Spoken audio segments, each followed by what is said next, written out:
Chers amis des sourires, c'est avec grand plaisir que nous vous retrouvons aujourd'hui pour vous plonger au cœur de notre programme de nutrition dédié aux enfants des rues de Tana. Accrochez votre ceinture, c'est parti!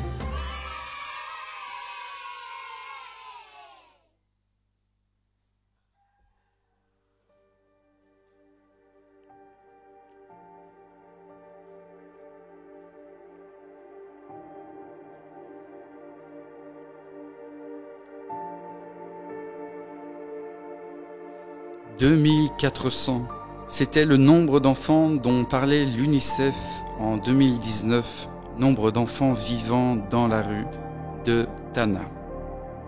Il y a quelques semaines, nous avons été à nouveau ébranlés par la publication de nouvelles données concernant la situation des enfants des rues de Madagascar. Le dernier rapport parle maintenant de 23 000 enfants qui seraient obligés chaque jour d'aller travailler dans les rues de la capitale afin de subvenir à leurs besoins. La crise du Covid, la première famine climatique dans le sud de Madagascar ont accentué l'appauvrissement de la population.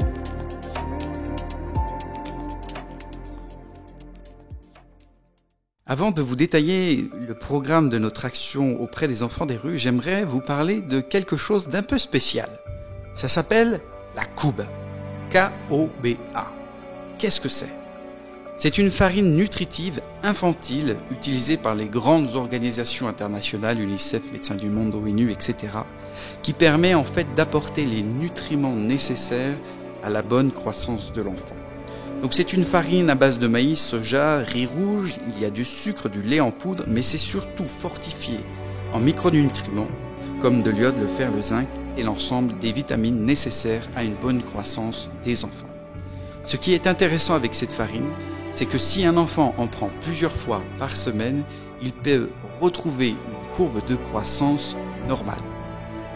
Nous avons donc décidé, via un partenaire, de mettre en place un programme basé sur la nutrition, le sport et maintenant aujourd'hui sur la santé auprès des enfants des rues, une fois par semaine.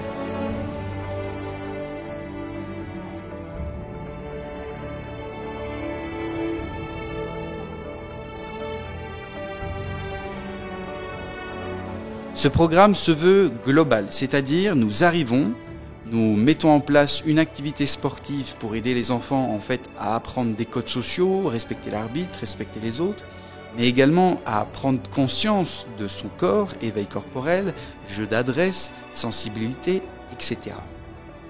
En contrepartie, notre équipe sociale met en place des fiches individuelles pour commencer à suivre les enfants. Et les enfants, il y en a beaucoup et de tout âge.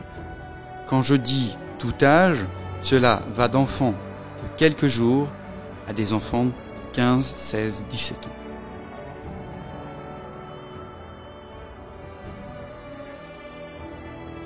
En parallèle, et cela depuis quelques semaines, nous sommes accompagnés par un bus médical et nous remercions nos amis de Bethesda d'être à nos côtés dans la rue chaque mercredi, permettant de réaliser des consultations de médecine généraliste et de fournir les médicaments adéquats à titre gracieux.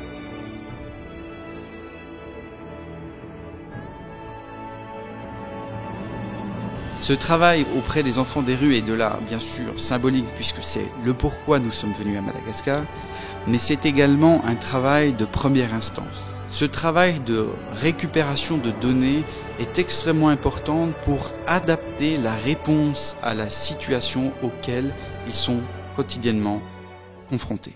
Nous ne perdons donc pas de vue la construction du village des sourires qui représente une solution durable, permettant aux enfants de rentrer dans une scolarité complète et d'acquérir un métier qui les emmènera définitivement loin de la rue.